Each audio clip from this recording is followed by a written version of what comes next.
Welcome to the Digital Mindfulness Podcast with Lawrence Sampofo, session number 2.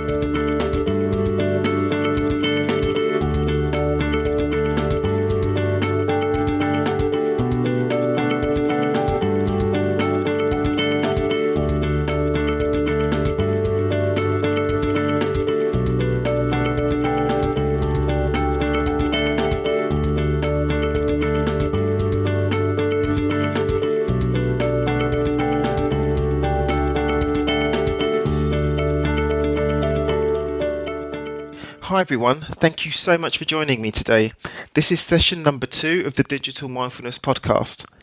I'm super excited because today my guest is Martin Talks from Digital Detox, an organisation which creates holidays for people to unplug from digital devices and to reconnect with nature, other people and themselves.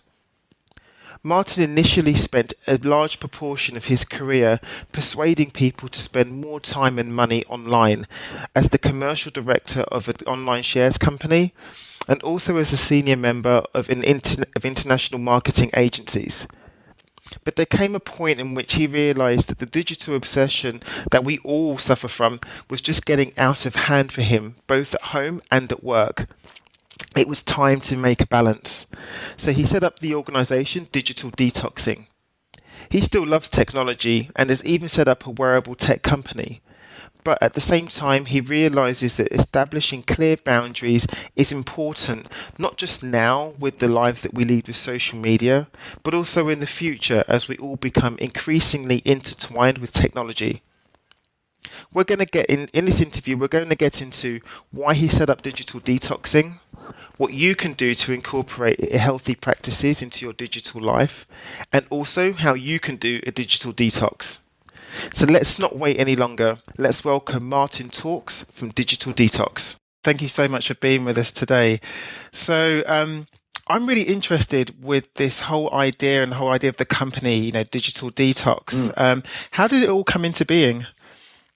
Well, I suppose over a process of time, I spent most of my career persuading people to spend more time and money online in various roles. And it came to me as a realization that perhaps there needs to be a better balance. And I found that partly in my own working life that I was getting constantly distracted and perhaps not achieving as much as I'd wish. And also at home, to be honest, with the family, that we weren't necessarily gelling as well as a family group as we might. So it just occurred to me that there needed to be a better balance.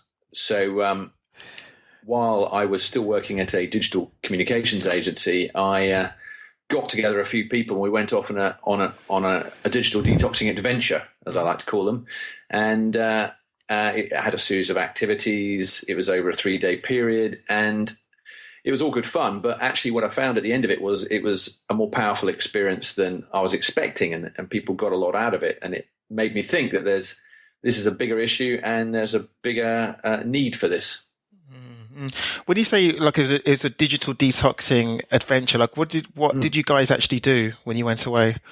Well, that particular one was in Norfolk, at quite a remote place.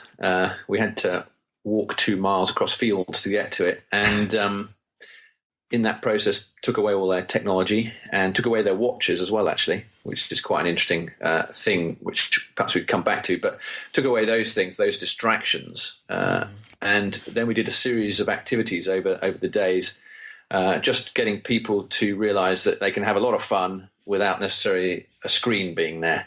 Yeah. And, so we did things like, rather than Instagram a picture of this beautiful countryside, we drew a picture of it. Rather than, build a virtual house in Minecraft, we actually did some practical tasks that, not so many people have those practical skills perhaps than they used to. And we spent time cooking, we spent time walking, looking at nature, and everyone just chilled out and relaxed. And we had a lot of discussions around that about what people's relationship was like with technology. And and it was all quite a good, fun group experience. Wow. And so I mean, because when I've spoken to other people in the past about this, they normally report to me that they feel kind of a bit angsty. They have like slight withdrawal symptoms from being away Yeah. from screens or ditching their phones for a little bit. But what was the impact of that weekend or that time you spent being detoxing? Yeah, well, it was interesting. Obviously, some people do have a few issues about that. There's that vital call that they're expecting or whatever, and you just have to say no. Let's just put that away. Things aren't as vital as you often think they are. Yeah, you get the phantom phone ringing in the pocket, even though you don't have a phone in your pocket. You sort of feel that vibration and things like that sometimes, which is a bit weird because people get so used to reaching for their phone out of their pocket. Yeah. There was one guy on one trip who is obsessed with cricket, and he spent his whole time worrying about what the test match score was. But he had to wander up to people and ask them, well, the few people we met, which was interesting because, of course, then you're having a conversation with someone about something. So that was quite interesting. So, but overall, the overall feedback was it was like a huge, deep breath of fresh air, and people just felt very relaxed. And one little anecdote to this is on one trip, we woke up on the Sunday morning. Everyone was just having a bit of breakfast, having a coffee. And I asked everyone what time they thought it was. And one of the guys on the trip was very confident and said, look, I always know what time it is. It's one of my special skills. It's 9 o'clock in the morning. And other people said, I don't know, 8:30, 9:30, that sort of time. And I said, no, actually, it's 11 o'clock. Because people had just relaxed so much. They weren't worrying about where they needed to be, who they needed to see, whether they tweeted in the last hour, all that stuff. It was a very, people just felt themselves just relaxing, being in the moment, being where they are, and not worrying about what other people think or where else they might be or what other people might be doing. Wow, that's fantastic. So, just when we started talking initially, like you started talking a little bit about what your origin story was. No, so Yeah. I'd be really interested to know actually what was your whole journey to digital detox, and you talked a little bit briefly about it, but I wonder if you could expand on Sure. that a little bit. Yeah, sure. In terms of what I've sort of done in my career, I've done various things, but I helped list on the stock exchange an online shares information company called ADVFN, and that was one of the first companies to give private investors real-time shares information. And that's a good thing because you're empowering people with information, but it can be a bad thing as well because people can't leave their screen. They're so obsessed with watching the real-time share price go up and down. Yeah, it can be quite a roller coaster ride sometimes. Then I've set up a digital marketing agency called Blue Barracuda, which, as I say, was helping brands persuade their customers to spend more time and money online, that sort of thing. And that was sold out to a bigger agency group, which I became global digital lead of, and sort of looking at those issues. Now, I'm still very interested in technology. I'm very interested in the way that can be a hugely beneficial and positive influence on the world and on ourselves. So by no means digital detoxing am I saying that was all wrong and now I've seen the light and it's very different. What I think is it's there's huge benefits from all the technology in these communications, but there are also, with these great benefits come great risks, and those can be risks to our own sort of personal well-being, but also bigger risks looking forward to how they might impact on people and humanity, indeed, as this technology gets more and more intertwined with us as humans. When you say when it become, what are some of the risks or some of the problems that you found that happen to people when they get too intertwined and I don't know, dare I say, dependent on this technology? Yeah, it varies actually. There's quite a spectrum of people with different issues, from just a sort of general mild anxiety and inability to focus or concentrate on a task without, reaching for the phone every few minutes, through to serious internet addiction, which is more of a clinical medical condition. So quite a range of issues people can experience. But I think most people can relate to that sense of anxiety, that sense of whether it be You're turning a phone on first thing in the morning, last thing you look at night. You're waiting for some important information, which probably isn't that important. People worrying if post on Facebook isn't liked or a tweet isn't shared. Crazy stuff like that. So I think everyone can relate to those sort of issues and the impact that can have. We've all talked to someone who's suddenly reached for their phone mid-conversation and doesn't seem to be listening to you anymore. We've probably sat around in meals where people have reached for their phone and, we're not really talking anymore.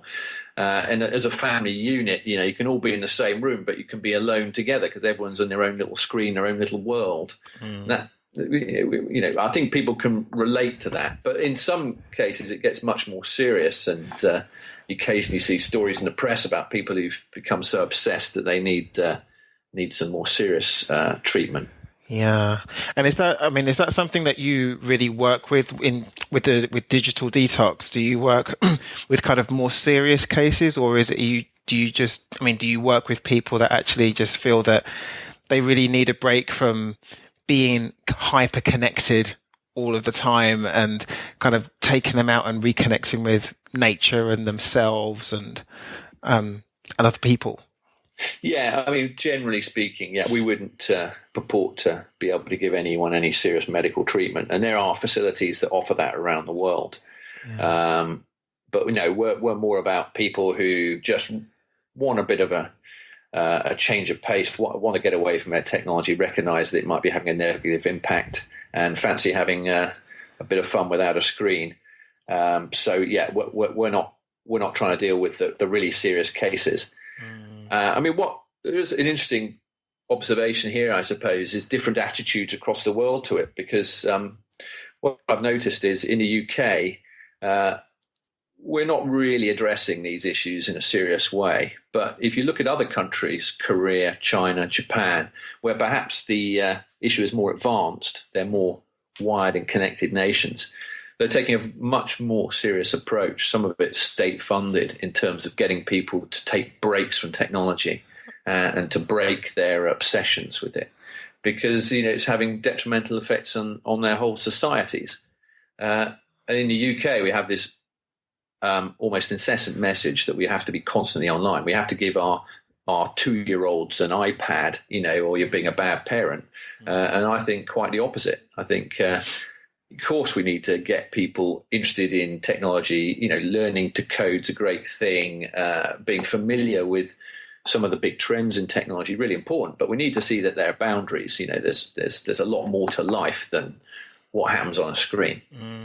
But I think even going back to what you were saying before, that it's actually physically dangerous, to kind of spend so much time sitting down and kind of being online, and there are so many other physical and interpersonal effects that occur from that. Like you were saying, the person who went to he was so concerned with the cricket score that he had to have a social interaction with someone that he'd never met, with a stranger, which was good for them both, right? And he got the score, which is great. But I guess one question I really want to ask is, like, in the UK, do you find that there's now starting to become like a greater consciousness or greater like groundswell in people becoming more cognizant of this phenomenon, that they're spending too much time online and that there has to be an alternative?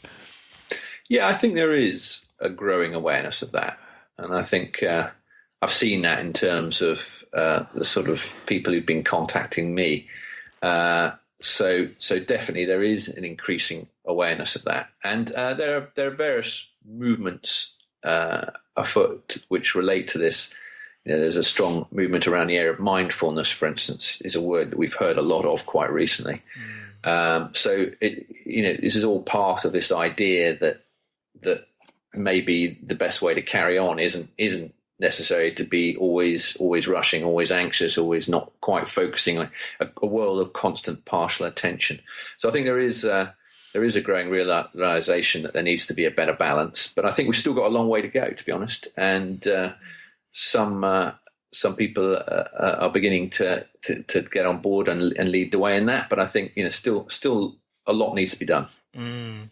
Do you find that with this, the whole move towards, digital detoxing and unplugging, if you like, is this kind of does this occur more in the elder generations, for people who grew up without technology and kind of have adopted it, or are you finding it this occurring a lot as well with the digital natives? I think more with the digital natives, to be absolutely honest. I think those who grew up without necessarily growing up with a smartphone in their hand, they can still understand the difference between the world without these screens and the world with these screens. And I think those who've grown up with them, the lines are a bit more blurred. But what we find is the sort of most interest is coming from people roughly mid-20s to mid-30s. Right. So we're talking that sort of age group. I think that the teenagers are still so deep in it that they can't really see the wood from the trees. It's more their parents who are concerned than perhaps they are. Wondering if they're really doing their homework or whether they're actually just playing Angry Birds, that sort of thing. But so I think when people have got into a work life, they're given their work phone, which all sounds great, but then they find they can never switch off. They're always in contact. They can't go through a holiday without looking at their emails. I think it's that age group that seems to be particularly becoming aware of the issue. Mm. And see, this is fascinating because you talk about how helpful this is, unplugging and digitally detoxing oneself, how it's really helpful on a personal level just to be able to see that, there is life and a good life away from screens and away from the online world. But does this also have an impact on a professional level? Like, do employers and businesses, do they see the benefits of this? I think some are beginning to. There's been some talk about various companies thinking about this a bit more, and have been offering as employers group mindfulness sessions, for instance. Companies, big companies like Apple, for instance, Google, Intel, Facebook, all these people. That although they. Some people might see them as one of the prime causes of the issue. They are beginning to recognise the issue as well, and I think that's a great thing. I think, it does have an impact on business. I think there's a really good business outcome from addressing some of these issues. I think you get a greater focused workforce, you get a more collaborative workforce, you get a more creative workforce from this, you get less people going off with stress. I think it has a real business return on it. Digital detoxing adventures breaks are real kickstarters to this, but it's in the day-to-day life that we really need to put into practice some of these things. And if employers are encouraging that and not encouraging people, to constantly be available and have a sandwich at a desk rather than having a chat and a proper sit down, then I think if people employers aren't going to do that, then I don't think they're necessarily going to get the same productivity and satisfied workforce that they might want. Yeah. I think you're absolutely right, and I think just for me, this whole idea that that because it sounds to me much like it's a practice, that people that you're teaching people to give themselves permission to take time away from the screen, and to kind of interact again, with other people, connect with themselves, and to kind of connect with nature. It sounds very much like it's a practice, that's something people have to learn to do every day. Definitely, and it's creating balances. Because again, I say, technology brings great advantages. It's good to be able to contact people via your mobile phone, but you don't need to do it all the time. So it's putting those balances in place. It's learning maybe not to take your phone to your bedroom, but charge it downstairs. It's learning to realize you can put your phone away for a bit if you really need to focus on a task. It's those sort of things that make a real difference. Now, a digital detoxing adventure, obviously, we're not going to be there every day for people. What we're trying to do is kickstart those thoughts, that process, and also get people to take proactive, positive steps. It's not just about denying oneself a smartphone. It's about maybe taking up a a practical skill, because so few of us developing practical skills now, apart from the ability to hit a keyboard. Or it might be to take on an art project and actually do something with your hands, create a painting, or I don't know, whatever it might be. So there are real, we're trying to advocate taking up positive things to do, as well as, advocating maybe denying oneself some of that constant connectivity. So we're just trying to kickstart that. And then we're hoping, that will get people enthusiastic enough that they'll want to keep going with those sort of things. But one of the things we do on a digital detoxing adventure is we get people to write what their feelings were at the end of this, write what their feelings were about the experience and what they might have learned and what they might want to do differently. And they can do that as a form of a pledge, or they can do that as a form of a letter, which we then resend to them in 3 months' time to say, this, so it's actually a letter from themselves to themselves. And it just reminds them what experience they've had and what they've been thinking about how they might want to do differently. Yeah. So we're trying to, as well as give them that kickstart, just put a few reminders in later as well. It sounds a little bit like a summer camp, like the camps we went to as kids. But it sounds an awful lot like that because, just the idea of kind of coming together and doing things like you say with your hands and with other people and just being outside. It sounds like a really fantastic experience, and the whole idea of rebooting oneself, the reconnection, rebooting, and just kind of like saying, okay, look, this is where you were when you were with us, and remember how you felt. And I think this is great, and certainly something really useful that people can incorporate into their daily lives. Yeah, we definitely hope so. That's definitely the intention. It's as well as having sort of bigger ambitions and bigger thoughts about the importance of this. It's also about just giving people a good time and having fun, and realizing they can keep having that sort of fun.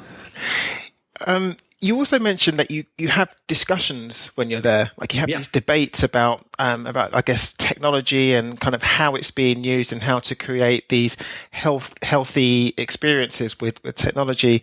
How important are those discussions for people? What do you find what comes out from these discussions?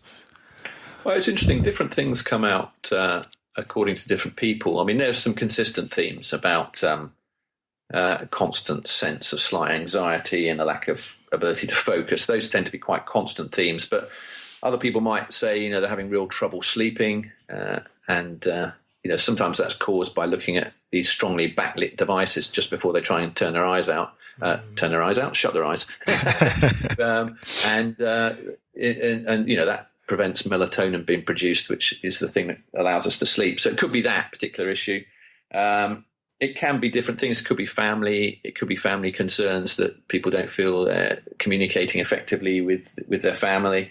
So that could be a specific issue that comes up. So I think it's sometimes it's physical issues. You mentioned that earlier, and technology promises to free us up, doesn't it? We can be wherever, but we're still in touch. Sort of sounds good, but actually, largely, it's tying us to chairs in our offices or in our homes, and that is becoming increasingly recognised as being very bad for one's body when one's sitting down for long periods of time. We weren't really designed to do that. So sometimes there are physical issues as well that people are experiencing, backaches and that sort of stuff. They're hunched over, their shoulders are tense. So you find out about what people's particular issues are, and we can pick up on those and make recommendations and get people to try things to see if it works for them. I think this is really fascinating, and I think I'd just like to explore this a little bit more, because you were talking about how for some people the psychosocial element comes up. They would start to think of the impact of their use of technology on their families and their friends, and but then there's also the physical element, right? Of kind of actually, what's my posture doing to me long term? How does that affect me? How does that affect my work? And it seems that when we use these technologies in an unthinking way, there are like compound negative effects that happen to us that we're really not aware of until perhaps it's too late. Yeah, there are definitely long-term implications. I think recently I've seen a couple of mentions of smartphone neck, which is, and you can see it, if you go to a train station or a bus stop or whatever, you see everyone standing there with their necks bent, they're in some sort of silent prayer or something, but they're actually just looking at their phones. And, that's putting a great deal of strain on parts of the body that's not supposed to have that sort of strain. So there are these longer term effects, and I know some workplaces, all workplaces really should be careful about working environments, but I don't know of many countries, I think Sweden's one of them, where it's compulsory to have stand-up desks, for instance, right, or at least offer that as an option. That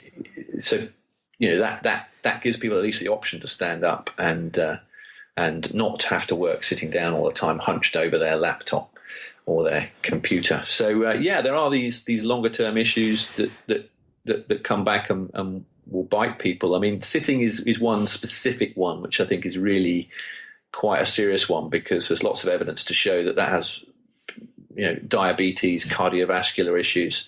I've even seen arguments it's more dangerous than smoking, sitting. So, these are serious issues. Now, it doesn't necessarily mean that if you've got a smartphone, you have to be sitting down, because, of course, you can stand up and walk around and speak on it. But, you still have to build in these habits. And eye strain, looking at a screen, well, you need to build in the habits of looking out the window occasionally or going outside. So there are things like that one can build in as well, which will prevent some of these longer term issues that they're going to come and bite.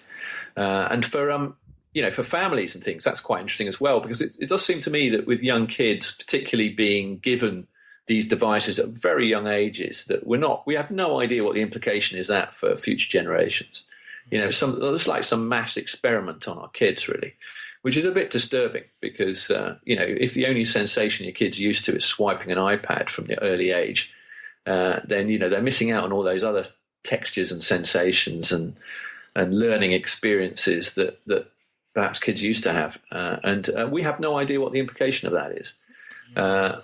We can see that readily available information, such as sexually explicit information, could have a really serious impact on young boys and girls, and what their perceptions are of a healthy relationship. We can see that beginning to come through a bit, and that's troubling. But I don't think there's been enough research and assessment about what the implications are of quite a serious nature. And I have spent some time with the Mental Health Foundation talking to them about these issues, and these issues have come up in the Houses of Parliament. The Health Select Committee have been talking about them, but there's the general response is there's no definite evidence of the impact of these sort of technologies on our mental health. Well, what has been seen in recent times is a 25 to 30% increase of young people seeking help for their mental health. Why is that? Now, I think we spent, I don't know how many decades arguing about whether smoking was bad for our health, and it was very hard to prove that. And I can't help but think that we're in a similar situation with some of these digital technologies. We could be waiting a long time to get the sort of proof levels that some people feel happy with. But I think in our hearts we know that this potentially is having some damaging effects. So we've got to balance the good things and the bad things about these sort of technologies and the information one can access through them. And I think what I really like is the way that you're kind of emphasizing that at first. It's even important to have the discussion about this, about how we can not only improve our interactions with technology, but also how can we create these devices or these products and services in a better way, and kind of form our behavior in such a way that it does benefit us and it is in balance, rather than one overtaking the other. Absolutely. And I think it's important to have this debate now, because of the availability of this sort of technology, but also because of the new technologies coming through. Look at things like wearable tech, which I'm very interested in, Internet of Things, implantable tech, ingestible tech. there are all these different devices where we're taking on board and are able to enhance what we can do, and there's lots of positives about that, absolutely. But there's also that balance around, well, if you've got a Google chip in the back of your head, are you going to lose the ability to remember stuff because you can just access the Google chip? That sort of thing. I'm not saying there is a Google chip, by the way, but you can see that as being a possible future scenario. And again, there's lots of potential benefits. There's something called the Proteus pill that you can swallow, and it can beam health data to your carers and things. That's great. Could be great part of preventative medicine. What's that called? The Proteus pill? Proteus pill, yeah. Oh, right, okay. And that could have great benefits, in terms of pre-warning of conditions and getting really good at data. But there's also, the other side of it is, what's happening to all the data that's being issued. Is privacy, confidentiality being properly looked after?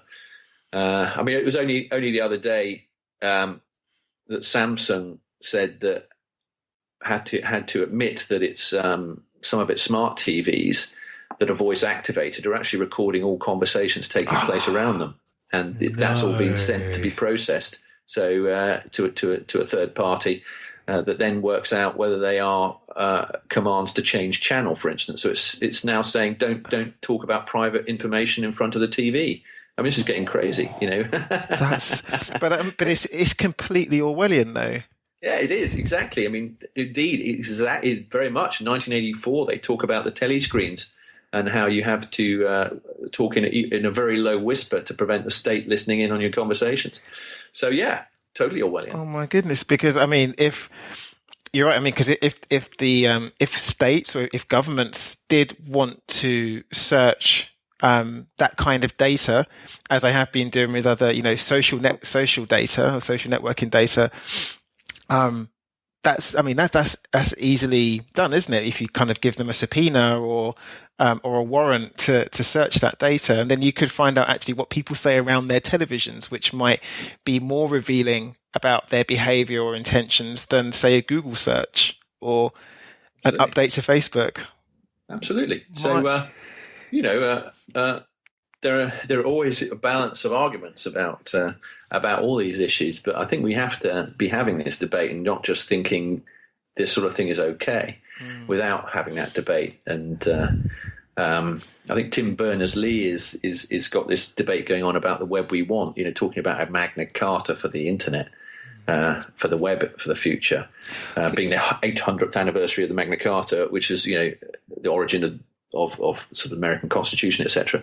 So it's an interesting time to be having this debate, and I think it's an important time to be having that debate. And I think although we in the UK and people in the US are pretty relaxed about our privacy and confidentiality, we're prepared to do pretty big trade-offs between our privacy and the benefits we get from giving up some privacy. I don't think that should be taken for granted. And certainly in other countries, that's much less clear. So there's always a balance to be struck, but I think it's just understanding where people's balance is. So I'm interested to know, what does a digitally mindful day look like to you, or what does a kind of a balanced day look like for you in terms of the apps that you use and how you use technology? Yeah, well, I suppose a day starts with being woken up by an alarm clock, not your smartphone. So I think one of the best presents you can buy someone, actually, this Valentine's Day or whenever, is an alarm clock, not a smartphone, because otherwise people are immediately on their smartphone, looking at emails, worrying about what's come in. So waking up to an alarm clock or whatever.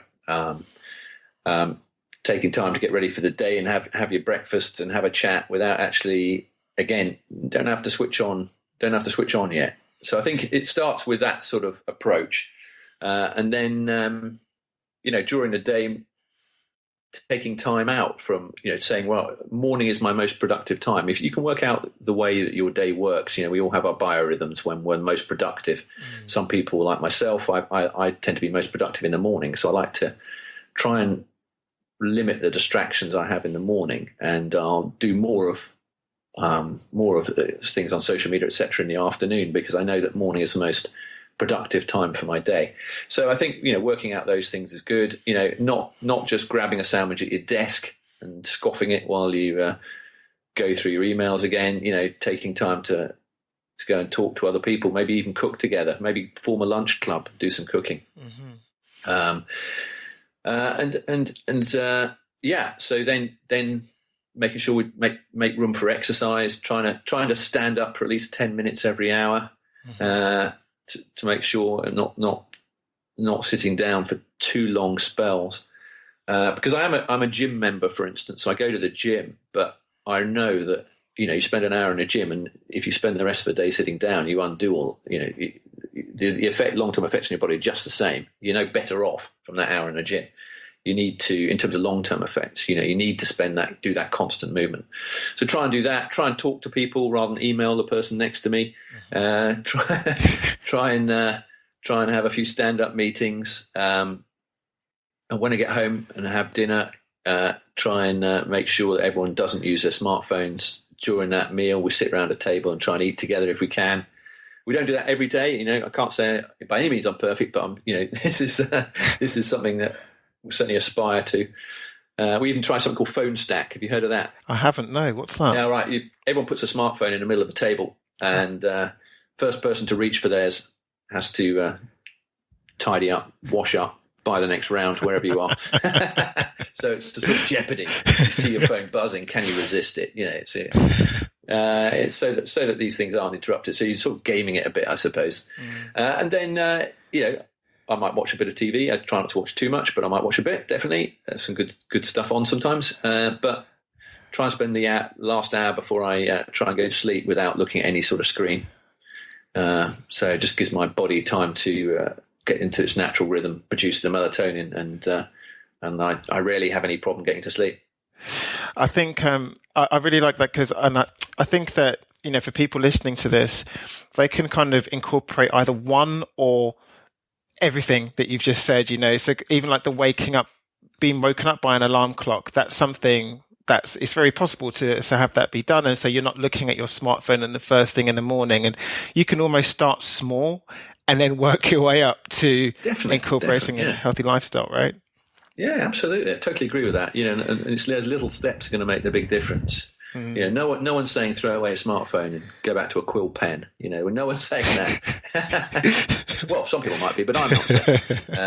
No, it's those little steps just to get the balance, get some control over it. Fantastic. Okay, great. So Martin, where can people find out more about you and more about Digital Detox? Well, of course, this is the ironic thing that, or maybe not, that I use. I have a website, digitaldetoxing.com, because, as I say, positive believer in these things. So I've got a Twitter. I use Twitter @digitaldetoxing. We've got a YouTube channel. We're on Facebook. So we use all these channels to reach out to people. Obviously, we ask for them to do it responsibly, of course. And I have written a book.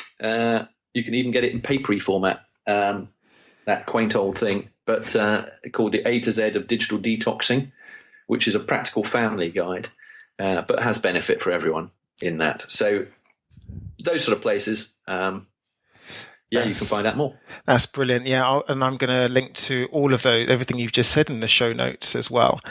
Fantastic. Fabulous. And just one last question. I have to ask this question because I ask everybody that comes on here. So I know that you've written a book, The A to Z of Digital Detoxing, but I'd like to know actually what is your favourite book? That is I've always Evelyn Waugh's Scoop. Okay. Was a favourite from quite a young age, so I probably still like that. It's a good book. Even more Scoop. Okay, and why is that? Sorry? Why was that? Why do you like her book so much? It's just it's reasonably short, which that's always a good benefit. But it's a good sort of comic story about a journalist who gets himself in a situation they weren't expecting and tries to make the best of it, and how. It's a real knock-around story, which I enjoyed. Yeah. Brilliant. Well, Martin, look, thank you so much for joining us today.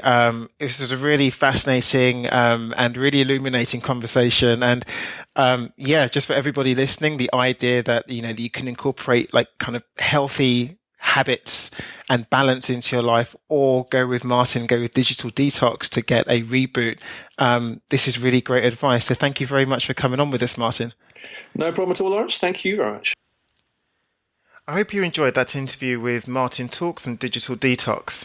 If you'd like to get the show notes for the episode, where you can get basically everything that we mentioned, all the websites, all of the resources, then head over to digitalmindfulness.net/blog, where you can get all of that information right away. I highly recommend that you check out Digital Detox. The website, which is basically digitaldetoxing.com, is absolutely fabulous. Their approach to holidays, to unplugging, to living with digital devices is just really inspiring. If you can't make it to an actual holiday, I recommend that you head over to one of the digital detoxing meetups if you're in the London area. There you can learn about creating a better balance with your digital devices. You can also learn about mindfulness and also just meet people of like mind. Finally, I want to take a moment to just thank you, the listener, for spending time with me today. I really appreciate it. We've got so many different amazing guests lined up for the future who'll be talking about creating healthy digital experiences and linking together wisdom and technology. We're here to help you, so head over to digitalmindfulness.net where you can find more interviews, more resources and all of that fun stuff. So until next week, stay safe, and if you have a sec, please go to iTunes and leave a review for the show if you haven't done already. I really appreciate it so much.